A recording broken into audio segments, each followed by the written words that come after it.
Hello. Right, this isn't anything to do with the war effort or any of the videos. I was asked by a friend to do a brief tutorial video very quickly before I sort of have to head off today on how to do ears for sort of cat ears costume making. Something I'll do on the side is costume making. So I'm just going to do a brief thing. I've really got some bad pictures, but right, let's go picture one. Now, to start, you need to take some measurements. Now, as you can see on the badly drawn picture, there's maybe a head. I've got a line across, which is the eye level. Now, that's quite important. You've got to make sure you know where your eye level is for this, yeah? Now, on your head, you need to figure out where measurement B is where you want your ears to start and stop with regards to being attached to your head. So figure that out, and then measurement A is the distance between your eye level and the bottom of the ears. So that's the first thing you got to do. Sort of try and decide where your ears are going to go. Very important that you make sure you write that down for later, depending on how you actually want to do it. But I'll go further into that later. I've just got a message, as always. Tell I'm a busy bloke. But yeah, so that's the start. So then we go on to the next thing, which is the ear itself. Now, it all depends on how you want your ear. This is a basic ear shape for just standard issue ears. If you want anything fancy, you're gonna have to ask someone else for a tutorial on that, because I can do them, but I don't really know how to explain it. But yeah, anyway, measurement B, which is really badly written here, is from the first one, where it's the bottom of the ear to the top of the ear, and the distance and the shape. You may actually want to take a piece of paper, get a rough idea, cut it out, and then basically put it on your head and just trim it until you got the right shape. And then from there, you draw the rest of your ear on. So you've got your shape of your ear, as you can see. Now I'm pointing at the screen, I don't know why you can't see me point.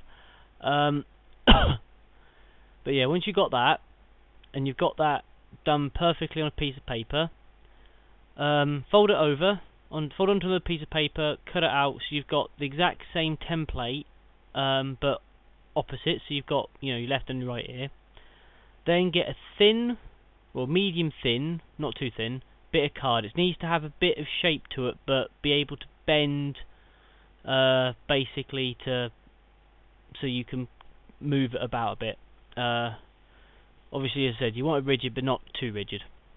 But basically, put the piece of paper on there, glue them on, cut them out, so you've got two basic templates. Now, may seem a bit batty to start with, but will make sense. Because what you need to do after that is basically, you decide on your fur. Now, I believe you said you wanted black and blue. But if you're doing the inside of the ear, I always suggest a pink for the inside. But you need to get a pink.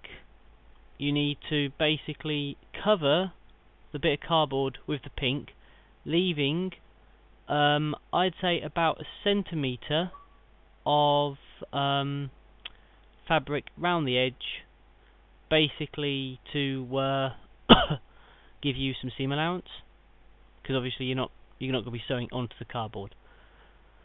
From there, then go to the back. Now the back needs to be the same shape and same size, except with 2 centimeters seam allowance. 1 centimeter, which is basically going to be the extra height, because obviously the back needs to be bigger than the front because the front's in ear. And then another centimetre obviously for its seam allowance,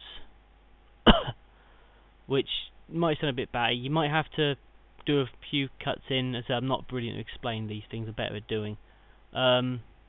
but that'll basically, if you make a slight slit at the top of the point of the ear, that'll fold in so you can basically sew onto your seam allowance.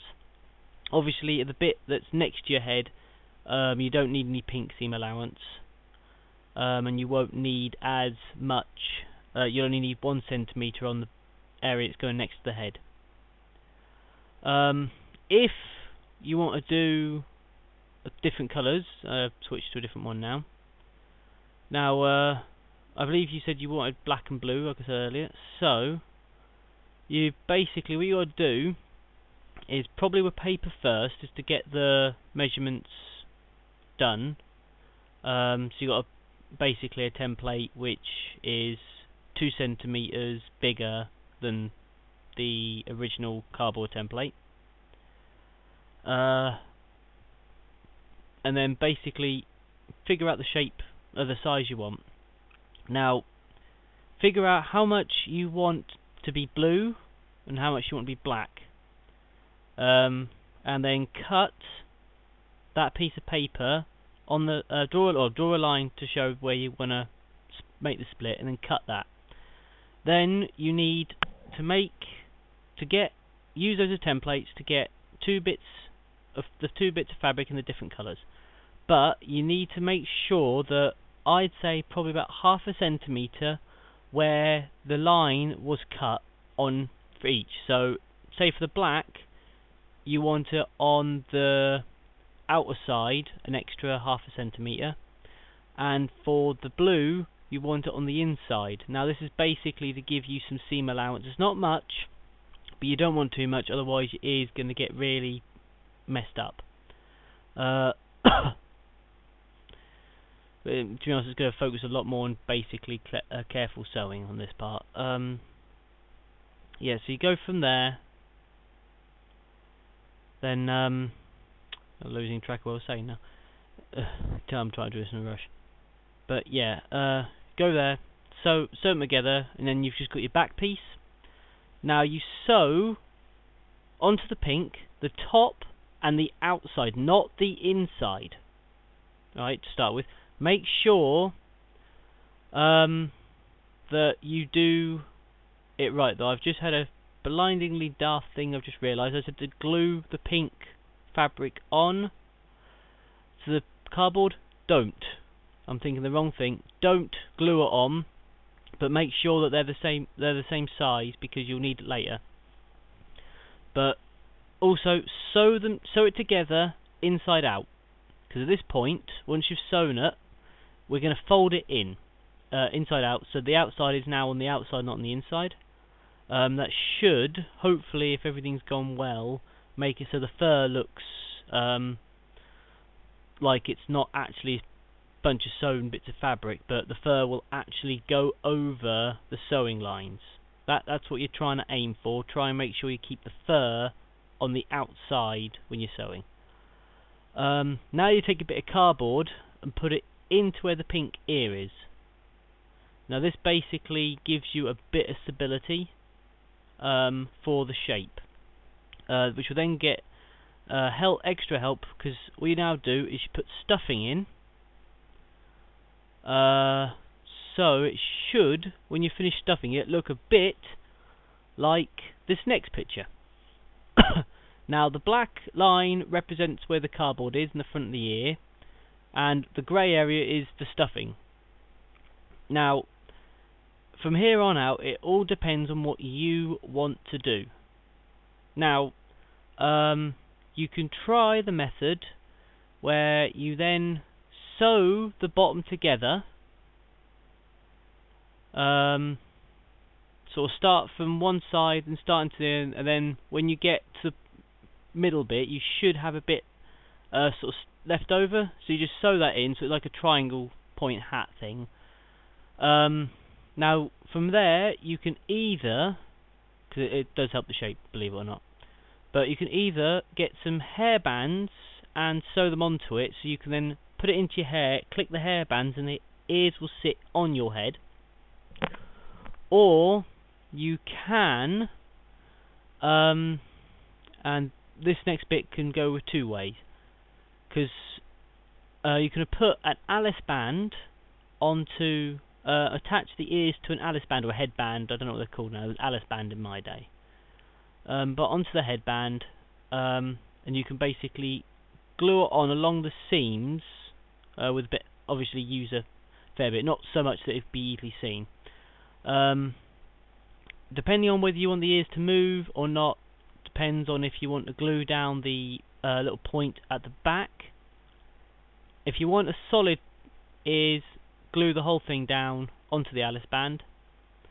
You can then either try and cover that up with some fake hair or a bit extra fur, or the method I would personally suggest if you really want a good look is, especially if you're doing another character, is to put the Alice band on and then wear a wig on top and push the ears through the wig, but leave the Alice band underneath. Completely hides everything. So it's obviously a good thing. The other method you could do is to basically fill it up with stuffing so it's solid, and then put it on a piece of paper and trace around it. Give it, I'd say, about half a centimetre to a centimetre, obviously it's personal choice on this one, of seam allowance, and then you can sew that bit of fabric onto the underneath. So you've got a huge solid ear, and again that can either be attached to an Alice band, or you could, it require a lot of hair clips, but you could do the hair clip thing on there. That's about as much as I can really do on here. I'm not a professional shower, I know what I'm doing, I get on with it.